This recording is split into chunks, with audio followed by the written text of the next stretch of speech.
Bonjour à tous, donc moi c'est Tracy. On me connaît sous le nom de Tracy Finger. Aujourd'hui, on va dire Tracy Finger de Jésus parce qu'aujourd'hui je suis une sœur en Christ. Donc là je vais faire mon témoignage en fait pour vous annoncer ce que Dieu a fait dans ma vie. Pour certains ça va être invraisemblable, ça n'aura pas de sens parce que vous m'avez connue à l'époque où j'étais une cyber, où on me connaissait sur le net que pour des choses mauvaises que je faisais en fait. Et il y a d'autres personnes qui me connaissent que la Tracy en Christ, vu que depuis mon mini témoignage, vous m'avez rajouté sur Facebook et donc vous voyez que la bonne personne que je suis aujourd'hui. Et il y a certaines personnes aussi qui m'ont connue avant que tout se passe dans ma vie, donc qui vont sûrement être choquées de mon témoignage. J'assume complètement parce que mon témoignage, je sais qu'il va édifier beaucoup de personnes et qu'il va servir à beaucoup de personnes qui aujourd'hui pensent que leur vie est déjà tracée et que elle ne peut pas changer et que Dieu ne peut pas les accepter comme ça. Ce n'est pas vrai. Les gens qui vous ont dit ça, c'est faux. Je vais essayer de faire très court pour que ma vidéo ne dépasse pas 10 minutes. Ça va être compliqué parce que j'ai vraiment l'impression que beaucoup de choses sont importantes. Donc je vais essayer de faire des courts récits. Après, je répondrai aux messages qu'il soit positif ou négatif. Dans tous les cas, je suis là pour ça. Donc aujourd'hui, je suis un disciple de Jésus et voici mon histoire. Donc je suis Tracy, j'ai 25 ans. Ma mère est capverdienne et mon père est congolais. Comme ça, les questions là, on peut déjà les enlever. Voilà, je ne suis pas antillaise. Voilà. Mes parents sont divorcés depuis que je suis toute jeune. J'ai jamais eu de mal avec ça. J'ai toujours vu mon père pendant les vacances ou les week-ends. Donc voilà. Euh, donc vraiment, j'ai pas du tout souffert. Je ne pense pas avoir souffert d'un manque d'un père présent ou pas. Ma mère nous mettait des coups comme si c'était un homme. Donc vraiment, j'ai pas eu ce problème. J'ai été très bien élevée. J'étais une enfant studieuse à l'école. Donc voilà. J'ai grandi avec une mère qui m'a appris que Dieu existait et qu'il fallait toujours le remercier. Mais je n'ai pas eu de religion. C'est très bien parce que ça m'a empêchée d'être religieuse aujourd'hui. Et j'ai cherché Dieu et j'ai pas cherché à être chrétienne. Parce que étant jeune au collège, je vivais dans un quartier où il y avait beaucoup de musulmans. Donc en fait, j'ai commencé à faire Ramadan sans être vraiment musulmane et j'ai arrêté de manger du porc aussi. J'ai fait Ramadan, je crois, pendant 2 ou 3 ans. Ma soeur aussi m'a suivi. Et donc vraiment pour vous dire que ma mère ne nous a jamais imposé et au contraire, elle a accepté ça et ça l'a jamais dérangé. Ce qu'elle voulait, c'était notre bonheur. Et aujourd'hui, il faut vraiment qu'elle comprenne que ma conversion, c'est pas un problème dû à elle, parce que oui, elle nous a baptisés, donc j'étais catholique, entre parenthèses. Et voilà, j'ai juste grandi en croyant en Dieu, mais c'est tout. Voilà, je ne suis jamais partie à l'église, donc voilà. Maintenant, on va passer à mon adolescence. Donc, j'étais une fille qui travaillait assez bien à l'école. Les profs m'aimaient beaucoup. Je faisais tout dans le dos des profs. Donc, ça fait que jamais je me faisais choper. Je n'ai jamais eu d'heure de colle. Je n'ai jamais été renvoyée. Et une seule fois où j'ai failli avoir un avertissement de conduite, j'ai ramené mon père et ça s'est réglé. Donc, voilà. Non, c'est parce que je me suis battue avec une fille et au final, il y avait que moi qui prenais. Comme par hasard, la noire qui a tapé la blanche alors qu'on était deux à se battre. Et puis voilà. Donc, en fait, j'ai toutes mes notes là. Bon, vous voyez pas, mais c'est long, c'est toute la page. Donc, je regarde en même temps mes notes pour pas sauter. Donc, j'étais fan de danse, je faisais du hip-hop. La danse, c'était vraiment toute ma vie. Ma mère, pour me punir, elle me punissait de danse, comme ça, il n'y avait pas de problème. Elle savait que la semaine d'après, j'allais mieux travailler à l'école. Donc, voilà. La danse était toute ma vie. En allant au lycée, j'ai rencontré des jeunes qui traînaient en ville. Donc, moi, je viens de Metz à la base. Donc, je viens de province, une petite ville, oui et non. Mais voilà, j'ai grandi dans un quartier, mais je suis partie à l'école au centre-ville, donc j'ai commencé à traîner avec des jeunes qui traînaient en ville, qui venaient d'un peu tous les quartiers. C'était des jeunes à qui je voulais ressembler. À cette époque, je m'habillais en hip-hopeuse, donc voilà, j'étais carry. Et donc voilà, j'ai commencé à traîner avec eux, et ma vie a commencé à changer à partir de ce moment-là où j'ai voulu être dans la lumière et être reconnue par les gens.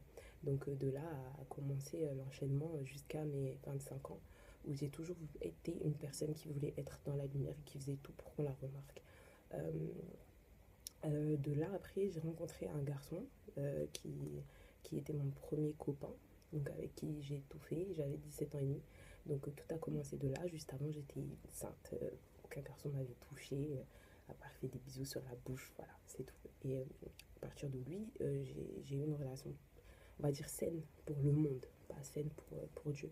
Mais voilà, j'étais qu'avec lui, j'étais fidèle, il était fidèle. On a fait 3 ans ensemble, on s'est fiancés, on devait se passer. Voilà, on habitait ensemble et tout. Vraiment, j'ai rien à lui reprocher. C'est pas lui qui a gâché ma vie, on va dire. C'est pas lui qui a été le tournant de ma vie, même si bon, en y réfléchissant, hein, j'aurais dû rester vierge. Mais voilà. Donc après lui, en fait, je suis sortie avec un garçon que je considérais comme mon meilleur ami. Ne jamais faire ça. Quand vous avez un meilleur ami qui fait n'importe quoi avec les autres filles, ne pensez pas que quand il va sortir avec vous, il va devenir quelqu'un de bien. Alors il peut tuer quand vous êtes sa meilleure amie, il peut limite vous tuer quand vous devenez sa copine.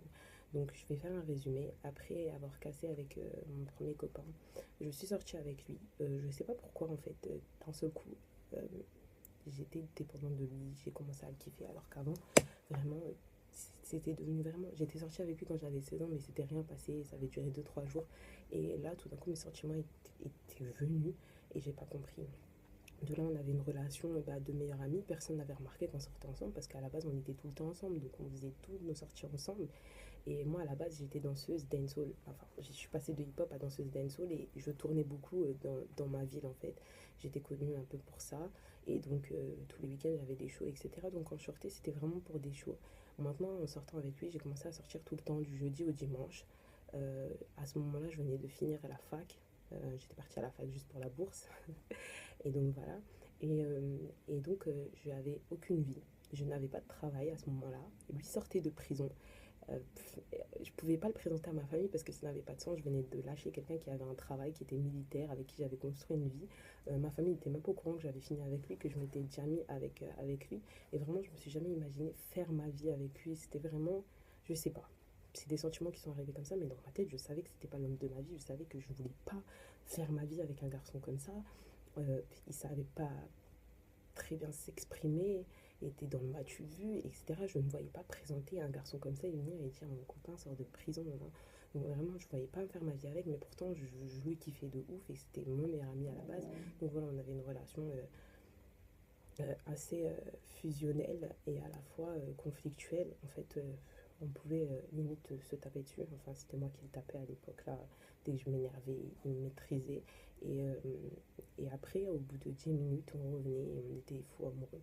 Donc, un truc trop bizarre. De là, en fait, je suis partie vivre chez lui vu que j'ai cassé avec mon ex. Et en fait, je devais revoir mon ex pour nous expliquer. Il m'a dit, mon meilleur ami m'a dit, si tu pars, en fait, à cette époque, au moment-là où j'étais dans la transition, il se passait rien. On savait qu'on allait être ensemble, mais sur le moment, il se passait rien parce que je n'avais pas encore réglé la situation avec mon ex. Et il m'a dit, mais si tu pars et que là, il te récupère, moi, c'est comment? Et de là, en fait, j'ai décidé de ne pas aller voir mon ex et de le lâcher comme ça. On n'a jamais eu d'explication jusqu'à plusieurs années plus tard. Et parce que j'ai eu pitié pour mon meilleur ami et j'ai eu peur de retomber dans les bras de mon ex. L'erreur de ma vie, de là, notre relation, elle a continué. Bon, on est déjà à 8 minutes, donc c'est mort. Hein. Vous allez devoir regarder au moins 30 minutes, je crois, de vidéo. Je sais même pas si mon téléphone va avoir assez de temps. J'essaye de parler vite et faire des... Bref.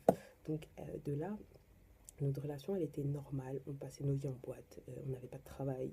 Il gagnait que le RSA. Son RSA, il le mettait dans des bouteilles en boîte.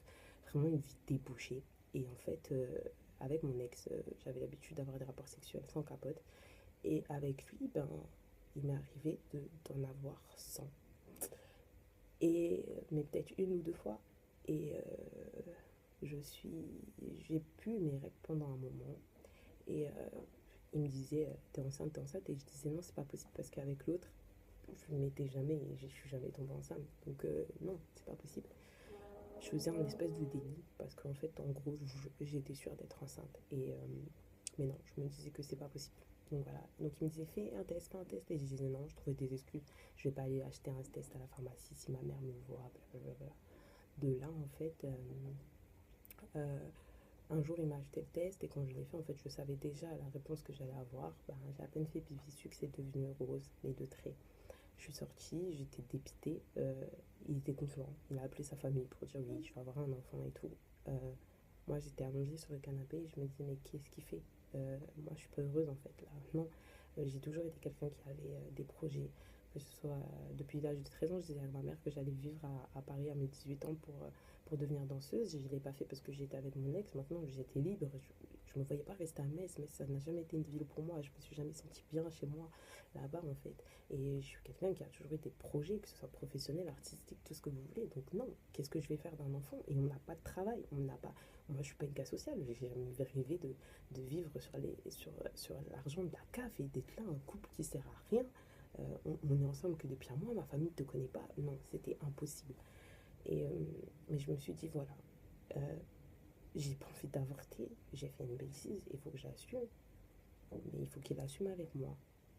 Et quand je lui ai dit, on va faire comment, vu que tu n'as pas de travail, je n'ai pas de travail, il m'a dit, s'il faut, j'irai vendre de la drogue pour nourrir mon bébé.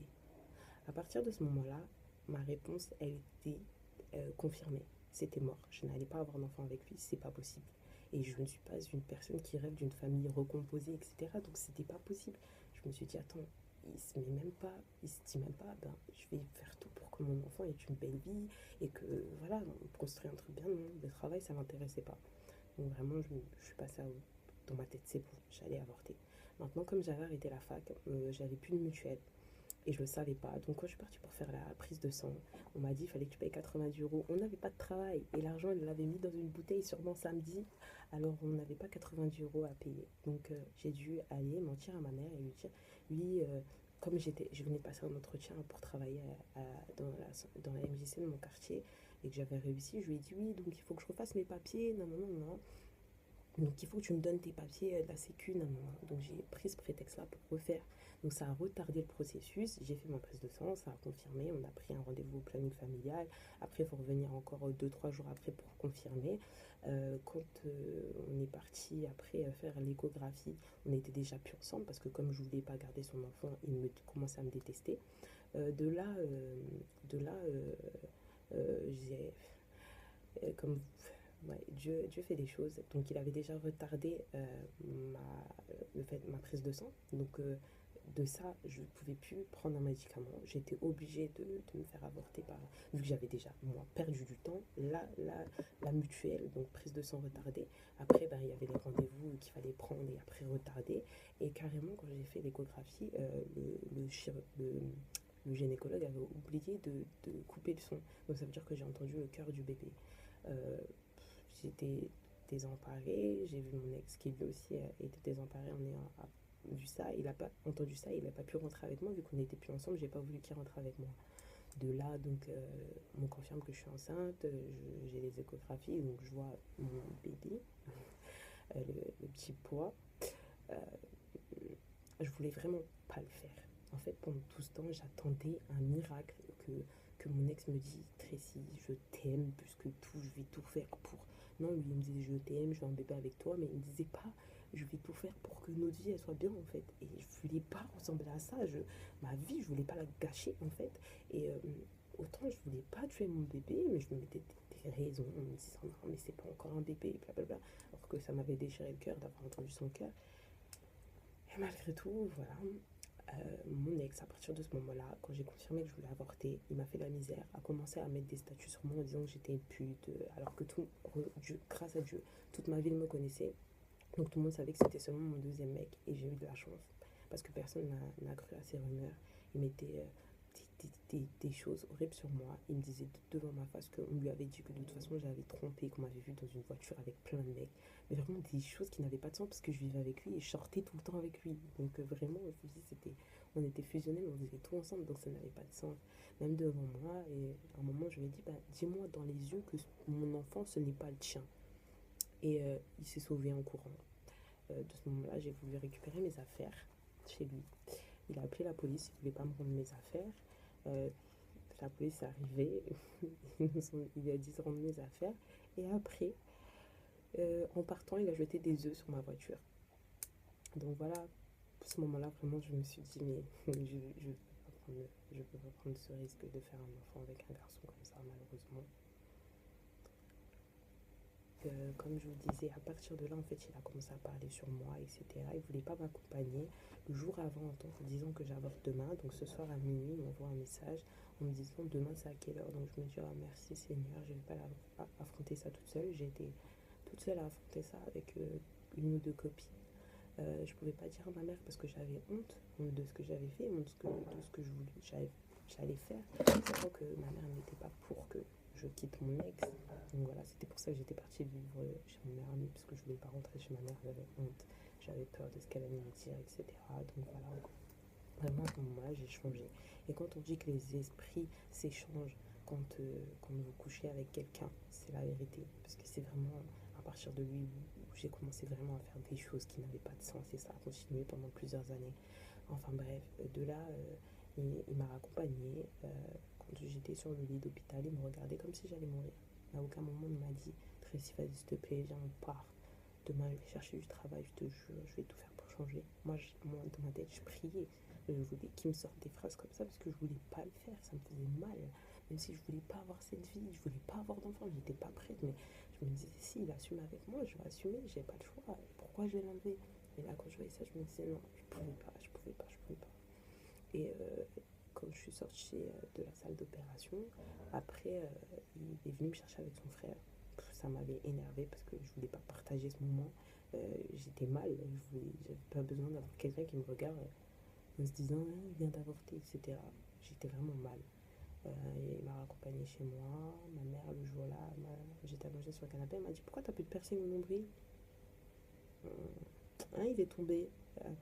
Après, elle dit à ma soeur, regarde là, cette grosse vache, t'as vu le gros ventre qu'elle a? Parce qu'en fait, j'avais déjà les symptômes physiques, enfin, une évolution physique. J'avais chopé des gros seins, j'avais un petit gros ventre quand même déjà. J'ai avorté une semaine, je crois, après la date où on pouvait plus avorter avec les médicaments. Une semaine ou 2 semaines. Donc je crois que j'étais à 2 mois, 2 mois et demi, je sais plus.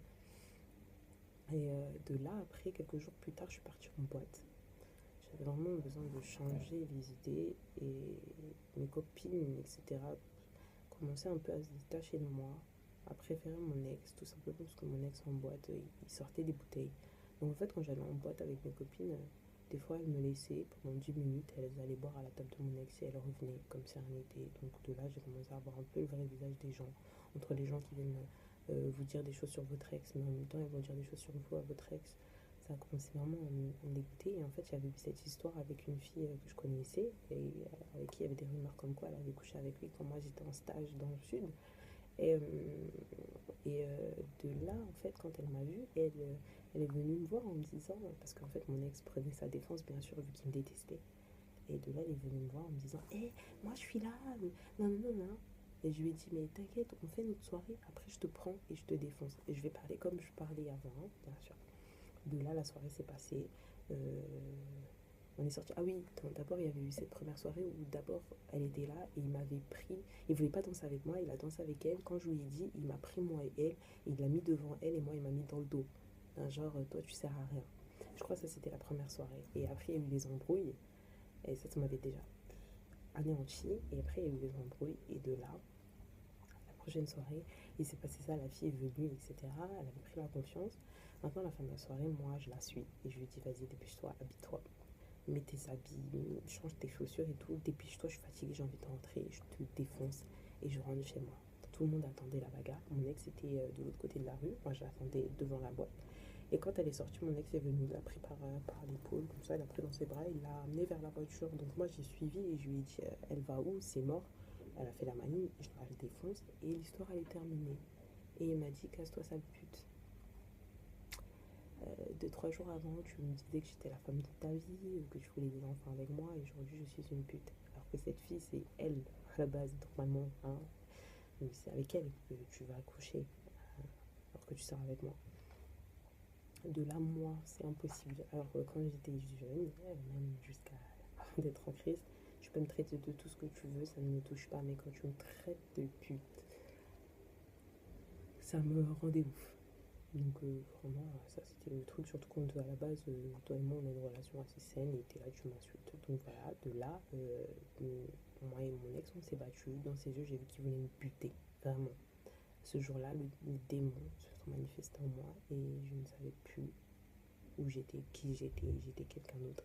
Et j'étais prêt à le tuer. Et il était prêt à me tuer. Heureusement qu'il y avait des gens parce que sinon le jour-là, je pense que tous les deux on serait morts. On se serait pas lâché en fait. Et le premier qui tue l'autre a gagné. Et cette fille qui était là en train de me chercher alors qu'elle venait pas vers moi, après à partir du jour-là, je me suis détachée de tout le monde. J'ai pu parler avec ma soeur pendant un an parce que ma soeur ce jour-là était partie avec ses copines alors qu'à la base elle devait taper cette fille parce que je n'avais pas l'âge de cette fille. De là, vraiment, j'ai arrêté de calculer les gens. Les gens ne m'ont plus vu. J'ai vu mes amis qui prenaient un peu, qui savaient pas se mettre dans quel camp et tout, ça m'a saoulée. Donc les gens ne m'ont plus vu. Je n'ai pas porté plainte par respect pour sa mère parce que sinon si je portais plainte, il repartait en prison. Maintenant, plusieurs mois plus tard, j'ai commencé à... Non, quelques temps après, j'ai commencé à faire des allers-retours à Paris. Et j'ai appris que il était de nouveau en prison. Franchement, pour moi, c'était la roue qui avait tourné. Le mal qu'il m'avait fait, je ne l'avais pas rendu et voilà. Après, je sais que la roue a tourné quand il m'a fait du mal, c'est aussi pour le mal. Comment j'ai traité mon ex qui m'avait rien fait aussi. Donc ça, c'est pas... Voilà. Et maintenant, là a commencé ma vie. Quand je parle d'esprits qui se sont échangés, j'ai commencé à... Comme il m'a fait du mal et que c'était la personne en qui j'avais le plus confiance, et ben, je deviens un homme et je ne connais plus ce que c'est les sentiments. Et c'est moi qui gère. Voilà. Donc ça veut dire que j'avais des bails. Voilà, j'avais des bails. J'étais un garçon. Je sortais pas avec des garçons parce que pourquoi faire pour qu'ils me fassent du mal, c'est mort. Donc j'avais des bails. Et puis voilà, j'ai fait ça pendant un an et demi sur Paris. Et Paris, c'est l'île de la tentation. Un perdu, 10 de retrouver, ça existe vraiment. Et je faisais n'importe quoi. Je passais ma vie en boîte, je travaillais en boîte. J'allais à des voyages comme le Spring Break, etc. Je faisais n'importe quoi, mais en fait, comme je faisais n'importe quoi avec des gars avec qui j'avais une affinité, je n'ai jamais eu de réputation en fait.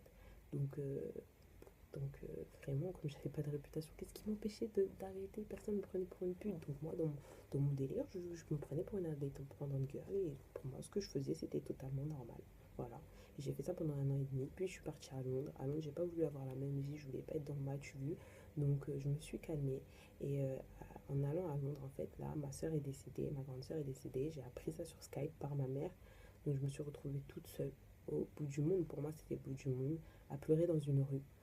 Faire une crise où j'arrivais plus à respirer. Je me demandais mais qu'est-ce qui se passait. Ma soeur venait juste d'avoir un enfant qui avait 40 jours et elle avait une fille de 6 ans. Pour moi, dans ma tête, les jeunes ne mourraient pas. Même si je voyais des jeunes mourir dans le monde autour de moi, pour moi, les jeunes ne mourraient pas dans ma famille en fait. Moi, je pouvais pas mourir tout de suite. J'allais mourir à 80 ans. Donc j'avais le temps de me donner ma vie à Dieu. Moi, c'était ça dans ma tête. Et de là, en fait, je suis rentrée. Je parlais plus à mon père depuis au moins 3 ans. À partir de là, les liens se sont resserrés. J'ai rencontré des oncles que je connaissais pas. On a eu une relation magnifique dès le début, des oncles et des tantes. Et vraiment, euh, voilà, j'ai vécu très mal ce moment parce que je devais rentrer à Londres et en même temps il y avait mes neveux. Je ne savais pas ce qui allait se passer pour eux. Je commençais à me poser des questions, à demander à Dieu si je devais commencer à rentrer en France pour les éduquer. Quand j'ai appris que ma soeur est décédée pendant une demi-heure, je ne croyais plus en Dieu. C'est simple, hein. Pour moi, Dieu n'existait pas parce que pour moi, il ne pouvait pas enlever des enfants, une maman a des enfants, il ne pouvait pas enlever ma soeur, ça n'avait pas de sens. Et puis après, au bout de 30 minutes, je me suis dit, mais si je crois pas en Dieu, ma soeur, elle est où? Elle est enterrée là et c'est tout. Je disais, non, c'est pas possible. Son âme, il peut pas être comme ça, rester enfermé dans une tombe. Je disais ça, non. Ma soeur, c'était une fille qui allait à l'église et tout, et qui a été détournée par les hommes, etc., mais qui croyait en Dieu. Donc, je, je crois que Dieu lui a fait grâce et qu'elle est auprès de lui aujourd'hui. Et voilà, et c'est ça, comme moi je connaissais pas tout ce qui était paradis enfer, pour moi ma soeur était au paradis, donc je priais pour elle. Je ne savais pas ce que c'était être chrétienne. Donc voilà, je priais pour elle et de là j'ai demandé à Dieu de me sauver. J'étais là, je voyais ma vie, je disais mais ma vie elle ressemble à rien. Si demain je meurs, je vais en enfer. Moi je suis sûre que je vais en enfer. Ma vie elle ne ressemble à rien, je ne fais rien pour toi Dieu. Tu as fait beaucoup de choses pour moi dans ma vie, et, mais moi je fais rien pour toi. Et je lui ai dit, sauve-moi. Franchement, je me suis accrochée à lui. J'ai dit, il n'y a que toi qui peux réparer la douleur que j'ai dans mon cœur. Papa, s'il te plaît, sauve-moi. Bon, aujourd'hui, j'appelle papa, mais il y a un temps, je l'appelle pas papa. Mais voilà, je me disais ça, sauve-moi de tout ça. Et de là, après, ben, quand je recevais des appels de Dieu, ben, je disais, mais je peux pas, parce que je pourrais pas arrêter d'aller en boîte. Je peux pas, mais je pourrais pas arrêter de fréquenter des garçons. Je peux pas, mais je peux pas, je peux pas, je peux pas. Et en fait, petit à petit, Dieu a enlevé les boîtes, enlevé les garçons, enlevé ci, enlevé ça. Mon évolution, elle a continué. J'ai commencé à vouloir me rapprocher. Je cherchais Dieu. Ça a duré 2 ans. Puis, je suis revenue sur Paris. Moi, je suis partie à New York. Là, vous avez eu la vidéo avec mon ex, etc. Mon ex a voulu se marier avec moi parce qu'il voulait vivre avec moi. Et comme je suis française, la seule façon, c'était de se marier. Dans 2 ans, on ferait un vrai mariage. Et dans ma tête, il y avait Dieu. Je me disais, c'est pas possible, je peux pas faire ça. Pendant un an, on est resté en contact. Et je me disais, c'est pas possible, je peux pas faire ça. Je peux pas faire ça à Dieu. C'est pas possible. Je veux être sainte. Je peux pas me marier pour des papiers, etc. Et lui, il voulait pas croire en Dieu. Il disait, ça sert à rien. J'ai dit non, je peux pas.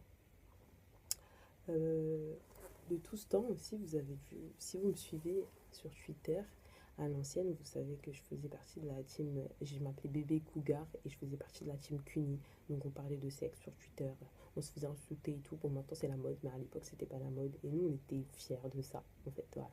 C'est comme ça que les gens ont commencé à me connaître et j'étais une clasheuse. Je clashais tout le monde, tous les gens, tous les cyber, je les clashais pour devenir moi-même une cyber.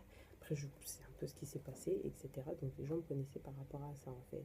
Et à cette époque aussi, je sortais avec un garçon que j'appelais Sushi. Et j'avais découvert qu'en fait j'étais sa deuxième meuf au bout de 6 mois. Après, un an plus tard, il était revenu dans ma vie et voilà, et il était revenu dans ma vie et en fait après j'avais découvert qu'il avait une copine. Puis après j'ai découvert qu'il en avait deux et on avait pour projet tous les deux de partir à New York. Après au bout d'un moment je me suis dit non en fait c'est toujours la même chose et j'ai eu des problèmes avec la première fille, des problèmes de fou, toujours étalé sur Facebook parce que voilà le buzz, toujours le buzz. Et en fait au bout d'un moment j'ai dit stop, j'ai dit tu m'apportes rien, toi et moi c'est fini, je pars à New York sans toi. Et après un an plus tard encore une fois on s'est reparlé. Parce qu'il prend toujours le prétexte de mon anniversaire pour me parler. Mais c'est fini ça, de toute façon, il le sait très bien. Donc si tu vois cette vidéo, tu sais très bien que ça ne sert à rien de revenir aujourd'hui. Et de là, je me suis dit, Dieu, si tu remets encore une fois dans ma vie, c'est que c'est l'homme de ma vie. Moi, j'étais persuadée pendant 3 ans. Il m'a fait galérer encore une fois en me disant que là, cette fois-ci, tout allait bien se passer, que j'allais être l'unique, etc. Mais qu'il fallait qu'il casse avec cette fille. Ça a duré des mois. Au bout d'un moment, j'étais blasée. Ça m'a saoulée. J'ai commencé à prier, j'ai commencé à dire à Dieu, ce garçon en fait, depuis tout ce temps, il m'empêche d'aller vers toi. Parce qu'en fait, il est musulman 2.0 en fait. Son père est musulman, il se dit musulman, mais il fait que ramadan. Donc voilà. Et je disais, en fait, à cause de ça, ben, je me disais, si je me marie avec lui, ben, je peux pas être chrétienne parce que je vais pas pouvoir rentrer à mon mariage sur des louanges, je vais pas pouvoir élever mes enfants, avoir une famille, on va à l'église, etc. Mais lui, comme c'était un faux chrétien, et sa mère est chrétienne, un faux musulman, et sa mère est chrétienne, je me disais, bah, peut-être que c'est moi qui dois le ramener vers Dieu. Et donc j'ai prié, et je me suis énervée. Là, j'ai dit à Dieu, soit tu le laisses dans ma vie, et c'est à moi de le ramener vers toi, soit il ne sert à rien, c'est pas lui l'homme de ma vie, tu le dégages, c'est bon, j'en ai marre d'être dépendante de ce garçon. Et au bout de 4 jours, j'ai eu un dégoût, j'ai eu un ras-le-bol, et je l'ai viré de ma vie. Et en même pas une semaine, je l'avais oublié, alors que j'avais eu 3 ans de dépendance.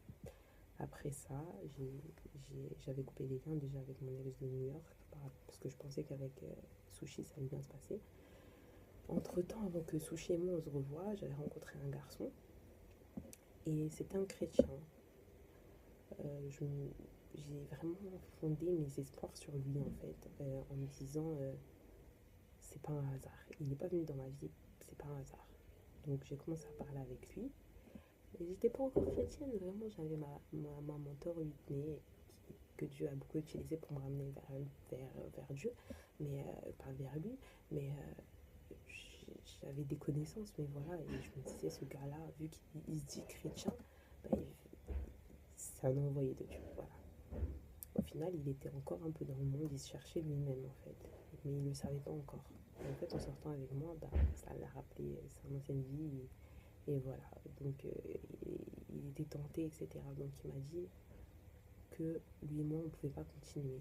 Ma réaction, elle a été amplifiée parce qu'en fait, lui maintenant, il va comprendre. C'est que j'ai eu l'impression que Dieu m'abandonnait en fait, que Dieu m'avait dit tiens, je te l'offre, il va te ramener vers moi parce que j'étais persuadée qu'il fallait que quelqu'un me ramène vers Dieu, que moi je pouvais pas faire le chemin tout seul.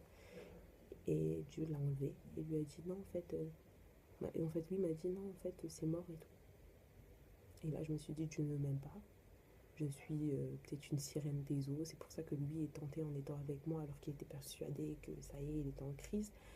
J'ai commencé à me dire en fait je ne m'aime pas, il voudra jamais de moi, etc. Je sers à rien, je suis une vieille meuf, etc.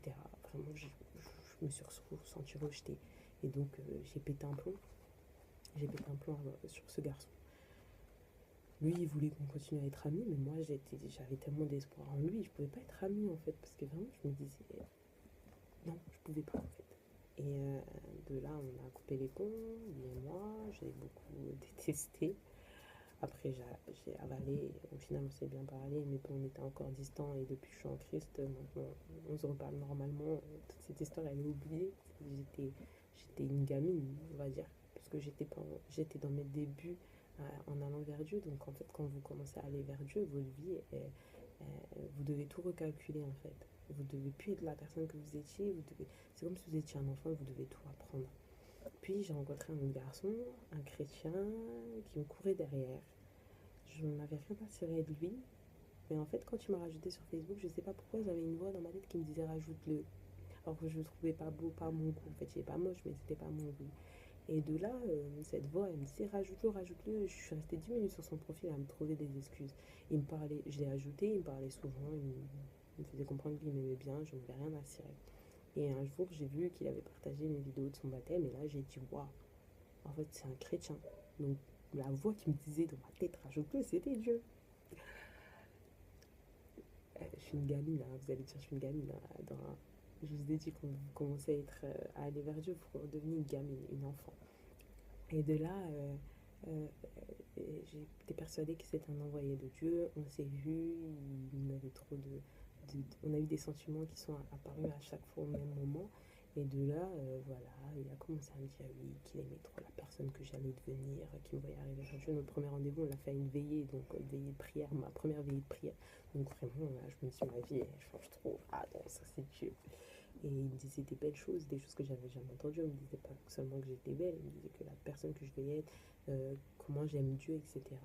Ça lui plaisait, qu'il se voyait bien faire ma vie avec moi, etc. Pendant des jours, il se confiait à moi, il m'envoyait des beaux messages, etc. Moi, j'étais là emballée, mais je n'ouvrais pas ma bouche parce que je voulais pas faire fuir le garçon. Je sais très bien comment ça me donne.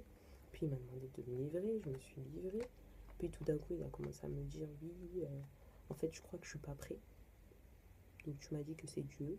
Et tout d'un coup, tu me dis que t'es pas prêt. Donc j'ai aussi pété un plomb. Vraiment. Mais enfin, oui, juste avant, en fait, au bout de 2 jours, j'avais fait ma prière du salut. Donc je me suis convertie euh, à ce moment-là, en fait, en étant avec lui. Donc vous voyez, ça a ramené encore un truc. C'est pas grâce à lui que je me suis convertie. Hein. C'est juste que Dieu m'a appelé au moment où il m'avait ramené dans son église, alors que je n'avais pas du tout kiffé son église. Mais au moment de la prière du salut, c'était là. Dieu m'a parlé, m'a dit lève-toi et viens à moi. Et je me suis levée. C'était magnifique. Ce jour-là, vraiment, c'était trop beau. J'ai ressenti une délivrance. D'abord, j'ai ressenti une forte culpabilité. Et après, j'ai ressenti une délivrance. Et c'était trop beau. J'ai pleuré de joie et tout. C'était magnifique. Donc voilà, pour moi, c'était Dieu qui m'avait envoyé. Et après, il a commencé à faire une dit en fait, je suis pas sûre d'être prête, nanana, mais je sais que c'est toi, mais blablabla. Bah, je me sentais une deuxième fois abandonnée. Mais j'étais sûre de mon salut, là, cette fois-ci, donc voilà. Et en fait, avec du recul, maintenant, je comprends que il faut pas que tu prennes ça en mal. Je suis chrétien, donc je dois comprendre cette histoire. Pour moi, il a été utilisé par Satan. Satan savait que mon cœur était disposé et que là, mon cœur était prêt à recevoir Dieu. Et Satan l'a envoyé vers moi, l'a utilisé en fait pour me faire commencer à douter de Dieu, pour commencer à prier plus pour mon couple plutôt que pour moi. Être pas bien alors que j'avais Dieu, mais voilà, je commençais aussi à dépendre de son amour. Ça n'avait pas de sens parce que vraiment j'étais comblée par l'amour de Dieu, mais voilà, le fait qu'il m'abandonne, j'étais encore mal. Comme par hasard, le soleil il change de place, donc je me décale. Et voilà, et Satan l'a utilisé pour carrément, bah en fait, je suis rentrée en crise et le soir même, euh, je faisais acte d'impudicité parce que pour moi, l'impudicité c'était juste ne pas avoir de relation sexuelle. Et avec lui, ben, j'avais pas de relation sexuelle, pas de préliminaire, rien, mais on s'embrassait, on se donnait la main, on se faisait des câlins. Ça n'a pas de sens. Moi, je le savais pas. Donc, après, plus tard, j'ai compris. Donc, vraiment, Satan l'a utilisé pour me fausser. En fait, c'est genre, tu rentres en Christ, mais t'es pas sauvé, meuf, parce que je te fais faire n'importe quoi. Et au bout d'un moment, voilà, j'ai beaucoup prié sur ça et je me dis, Dieu, c'est lui qui m'a envoyé, non, jusqu'au jour où j'ai compris que ça venait pas de Dieu, en fait. C'est Satan qui m'avait mis ça et Dieu a accepté pour voir si vraiment euh, j'étais encore dépendante des garçons. Et aujourd'hui, je suis guérie parce que grâce à cette histoire, je comprends que j'ai vraiment eu une dépendance à vouloir l'amour des garçons, etc. Tout le temps, tout le temps. Et le regard des hommes sur moi était grave important. Aujourd'hui, je suis guérie et j'ai plus du tout envie d'être en couple. L'homme de ma vie, c'est Dieu et je veux vraiment avoir cette relation magnifique avec lui pour qu'aucun homme puisse avoir cette place à sa place. Et voilà, aujourd'hui, je suis guérie. Aujourd'hui, j'ai totalement changé. Aujourd'hui, je suis pleine d'amour. Aujourd'hui, mon seul sujet de conversation, c'est Dieu. Si je m'énerve un jour, c'est parce que tu as blasphémé mon Dieu, mais je m'énerve plus pour des choses futiles. Et les garçons ne m'intéressent plus, les garçons du monde encore moins. Aujourd'hui, j'ai plein de frères en Christ, plein de sœurs en Christ, j'ai beaucoup d'amour de Dieu à travers ces personnes-là. J'ai beaucoup d'amour de Dieu lui-même, j'ai la soif de Dieu, je suis tout le temps à la recherche d'une relation parfaite avec lui. J'ai beaucoup envie que Dieu m'utilise. Et il a déjà commencé son travail à travers moi. Et vraiment par cette vidéo, je pense que son travail est en train de continuer. Donc voilà, j'essaie de faire un résumé. J'ai sûrement oublié beaucoup de choses. Mais aujourd'hui, Dieu m'a sauvée. Grâce à lui, je ressens plus de culpabilité pour toutes les choses que j'avais faites dans ma vie. Alors que toute ma vie, j'avais cette culpabilité. Je ne me sens plus sale. Dieu a, Dieu a, vous voyez, il a illuminé mon visage. Et je me sens plus sale et je ressens beaucoup d'amour en fait envers lui et je ressens beaucoup de son amour. J'ai vraiment besoin que de Dieu. Ma famille n'est pas vraiment d'accord avec ma mère a du mal à accepter le fait que je sois en Christ aujourd'hui et que je vais me rebaptiser. Et ma soeur, gloire à Dieu, ma soeur est aussi touchée par Dieu au même moment. Et ouais. Là voilà, là maintenant voilà, au lieu que je pleure pour des garçons, maintenant c'est Dieu qui me fait peur, qui me donne cette émotion. Dieu m'a vraiment sauvée. Dieu m'a vraiment changée. À partir du moment où j'ai fait ma prière du salut, il y a toutes ces mauvaises choses qui m'ont hantée parce que j'ai toujours été quelqu'un de bien. C'est ça le pire. C'est que j'avais ces démons en moi, ces mauvais esprits en moi qui se battaient avec la personne que j'étais parce que j'ai toujours été fidèle en amour, fidèle en amitié, fidèle au niveau de ma famille. Et j'ai toujours voulu aider les autres, j'ai toujours eu une oreille attentive. Et tout à la fois, j'étais rancunière, j'avais une rage contre les gens parce qu'en fait, je recevais pas cet amour. En fait, je donnais beaucoup d'amour aux gens et à chaque fois, je me faisais arnaquer. Et vraiment, Dieu m'a montré que si je lui ouvrais mon cœur, eh bien, il allait me donner un amour infini. Et aujourd'hui, j'ai plus ce manque, j'ai plus besoin d'être mauvaise, j'ai plus besoin de. Ça me sert à rien aujourd'hui. J'arrive en retard au travail, je ne sais plus mentir. Je ne sais pas mentir et dire j'ai raté le bus. Non, si on me dit Tracy, t'es en retard, je dis oui, désolé, je suis en retard. Je ne cherche pas à inventer des mensonges pour me justifier. Vraiment, Dieu m'a changé et les garçons, maintenant, je m'en fous. L'impudicité, je m'en fous. Ma façon de m'habiller. Avant, je mettais que des crop tops et des mini-shorts. J'étais dans ce de linceul. Maintenant, les boîtes de nuit, je sais même plus ce que c'est. Attends, je vais à des cultes des choses comme ça et je m'enjaille sur les louanges. Je n'écoute que des louanges et des adorations, je n'écoute que de la musique chrétienne. Je, je mets des longs gilets pour cacher mes formes parce que je ne veux pas qu'un homme puisse me regarder pour autre chose que mon cœur et autre chose pour la lumière que Dieu a mis sur mon visage. Vraiment, je suis plus dans cette séduction, je suis plus dans tout ça, je suis plus dans le regard des hommes maintenant. Beaucoup de gens m'insultent parce que je parle de Jésus en tant que sauveur et non Jésus en tant que prophète ou Jésus en tant que rien du tout. Jésus c'est mon sauveur, Jésus c'est mon Seigneur, Jésus le Fils de Dieu, c'est Dieu qui vit en Jésus. Et et voilà, maintenant je me fais insulter pour ça et je m'en fous, je m'en fous. Cette vidéo a duré peut-être 35 minutes, mais voilà, c'est 35 minutes qui viennent de mon cœur. Et je vous dis vraiment, Dieu vous aime, Dieu t'aime, Jésus t'a sauvé, toi aussi. Il n'y a pas de religion, il n'y a pas de couleur, il n'y a rien dans tout ça. Jésus est juste venu nous réconcilier avec notre Père Tout-Puissant. Et Jésus t'aime comme il m'aime et il te sauvera, il te changera comme il m'a changé. T'as limite rien besoin de faire, juste ouvrir ton cœur et te laisser quitter. Dieu vous bénisse, Dieu vous touche. Gloire à Dieu. Amen.